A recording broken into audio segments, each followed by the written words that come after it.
ആലുവ സ്വദേശികളായ ജബ്ബാർ മൈമുന ദമ്പതികളുടെ മകൾ റംസാന ഡിഗ്രി 1-ാം വർഷം പഠനം ഉപേക്ഷിച്ച് സൗത്ത് ആഫ്രിക്കയിലേക്ക് പോയത് പറക്കാൻ. സ്കൂൾ പഠനകാലത്താണ് പൈലറ്റ് ആകണമെന്ന ആഗ്രഹം റംസാന മാതാപിതാക്കളോട് പറഞ്ഞത്.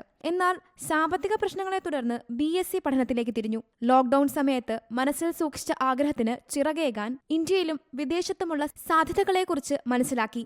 ശേഷം സൗത്ത് ആഫ്രിക്കയിൽ പഠിക്കാൻ തീരുമാനിച്ചു. ഇപ്പോൾ ഒരുപാട് പേര്, ഇപ്പം ഞാനാണെന്നുണ്ടെങ്കിലും എൻ്റെ വീട്ടിലാദ്യം പറഞ്ഞു കഴിഞ്ഞപ്പോൾ ആരും ഒട്ടും സമ്മതിച്ചില്ല. കാരണം ഇങ്ങനെ ഒരു ഫീൽഡ്, ഒരു ഡിഫറെൻ്റ് ആയിട്ടുള്ള ഒരു ഫീൽഡ്, അത് നമ്മൾ വീട്ടിൽ നമുക്ക് അത്ര സ്റ്റേ ചെയ്യാനായിട്ട് പറ്റില്ല. നമ്മളെപ്പോഴും പുറത്തായിരിക്കും വർക്ക് ചെയ്തുകൊണ്ടിരിക്കുന്നത്. അപ്പോൾ ഈ ഒരു കണ്ടീഷനിലേക്ക് വരാനായിട്ട് ഒരുപാട് പേർക്ക് താല്പര്യമുണ്ട്. ഒരുപാട് പേരുടെ ഫിനാൻഷ്യലി സ്റ്റേബിൾ അല്ലാത്ത ഒരു കണ്ടീഷൻസ് ഒക്കെ ഉണ്ട്.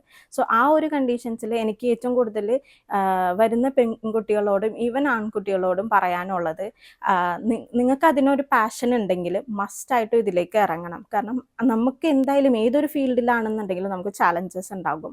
അതേപോലെ തന്നെ ഓരോ ഫീൽഡിനും അതിൻ്റെതായ ഡ്രോബാക്ക് ഉണ്ടാവും, പോസിറ്റീവ്സ് ഉണ്ടാവും. 2023 South African civil aviation certified commercial pilot licence കരസ്ഥമാക്കി മടക്കം. മൾട്ടി എഞ്ചിൻ അടക്കമുള്ള വിമാനങ്ങൾ 243 മണിക്കൂർ പറത്തിയാണ് ഈ നേട്ടം കൈവരിച്ചത്. എന്നാൽ ഇന്ത്യൻ രജിസ്ട്രേഷൻ വിമാനം പറത്താൻ ഇന്ത്യൻ ലൈസൻസ് വേണമായിരുന്നു. തുടർന്ന് അമൃത്സറിലെ 4 ദിവസത്തെ പരിശീലനത്തിന് ശേഷം പരീക്ഷ എഴുതി കഴിഞ്ഞ മാസം ഇന്ത്യൻ ലൈസൻസും റംസാന നേടി.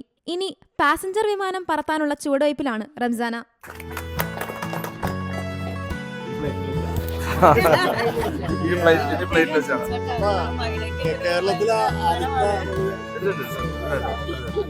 See Malayalam news, Kochi. ഏറ്റവും പുതിയ വാർത്തകളും വിശേഷങ്ങളും വിരൽ തുമ്പിലറിയാൻ സീ മലയാളം ന്യൂസ് എല്ലാ ഡിജിറ്റൽ പ്ലാറ്റ്ഫോമുകളിലും ലഭ്യം.